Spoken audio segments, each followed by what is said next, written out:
অনেক দিন আগের কথা। এক জঙ্গলে একটি শিয়াল বাস করত। সে যেমন ছিল চালাক তেমনি ছিল অহংকারী। সে নিজেকে সবচেয়ে ধূর্ত আর জ্ঞানী বলে ঢোল বাজিয়ে বেড়াতো। বনের সময়কে সে বোকা বানিয়ে মজা নিত। একদিন এক বানর দুটি আম নিয়ে যাচ্ছিল। শিয়াল সেটির লক্ষ্য করলো আর মনে মনে ভাবলো কিভাবে চালাকি করে এগুলো কেড়ে নিয়ে যাওয়া যায়।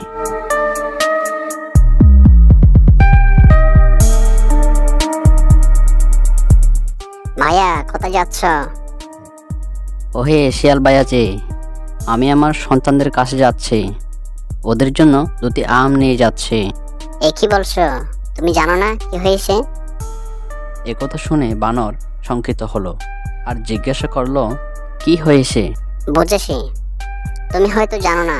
বাড়িতে গিয়ে দেখো, তোমার সব বাচ্চা মরে গেছে। কি বলো এসব?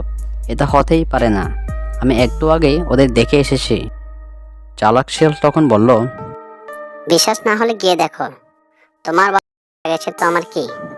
একথা বলার সঙ্গে সঙ্গে বানর আম দুটি মাটিতে ফেলে দিয়ে দৌড় দিল বাড়ির দিকে। আর চতুর শিয়াল দুটি আম একাই খেলো।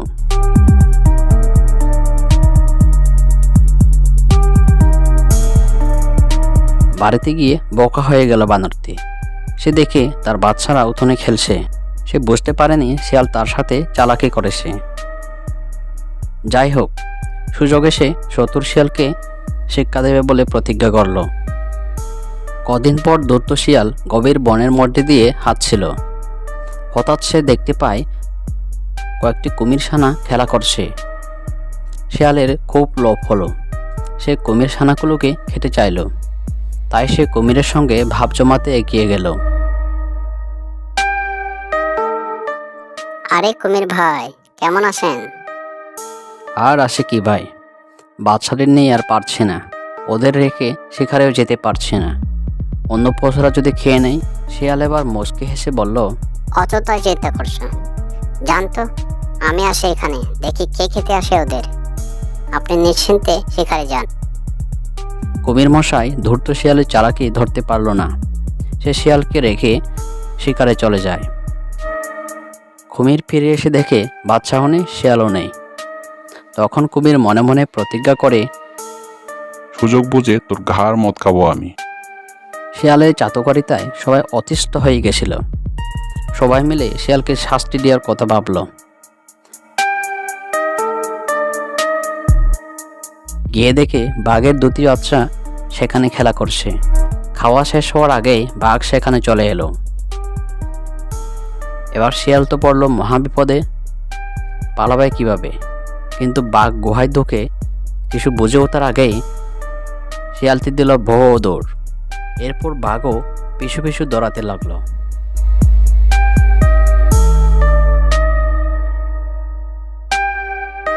বাঘের হাত থেকে বাঁচার জন্য সে একটি গাছের আড়ালে লুকালো। কিন্তু বানর তাকে দেখে ফেলল। বানর তখন বাঘকে দেখিয়ে দিল শিয়াল কোথায় লুকিয়ে আসে। শিয়াল আবারও দৌড়াতে দৌড়াতে যায় সরোবরের দিকে। যখন সরোবর পার হতে যাবে তখন ওই সময় কুমির শিয়ালের পা কামড়ে ধরল। শিয়ালটি যন্ত্রণায় ছটপট করতে লাগলো। কোনোক্রমে পা ছাড়িয়ে আবার দাঙায় উঠল শিয়াল। কিন্তু এ কি, ওখানে তো বাঘ। ডাঙায় বাঘ আর জলে কুমির। মহা বিপদে পড়ে গেল চালাক শিয়াল। বাঘের হাত থেকে আর রেহাই পেল না সে। তার ঘাড় মটকিয়ে খেয়ে ফেলল বাঘ মশাই। এদিকে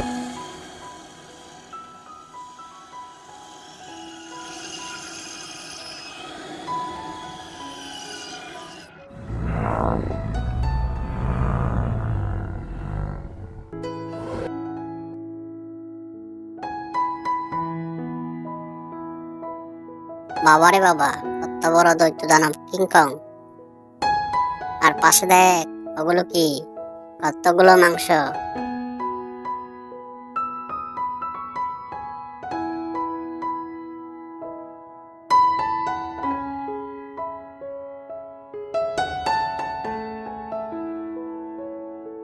আরে এই পাজি শিয়ালের দল, এতগুলো মাংস কোথা থেকে পেলি?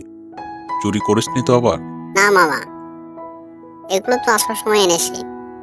জোপের আড়ালে লুকিয়ে রেখেছিলাম, এগুলো আনতে গিয়েছিলাম। You can say what you want. I already know it's destiny. Maybe you should stop.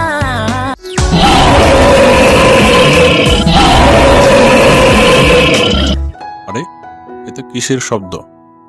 মনে হয় কোনো দানবের। মনে হয় দৈত্য দানব কিংকংটা টের পেয়ে গেছে। এখন কি হবে রে? কি বললি তুই? তার মানে তোরাই কিংকং এর মাংস চুরি করেছিস? আগে বাড়ি ফিরি, তারপর তোদের ধোলাই করব।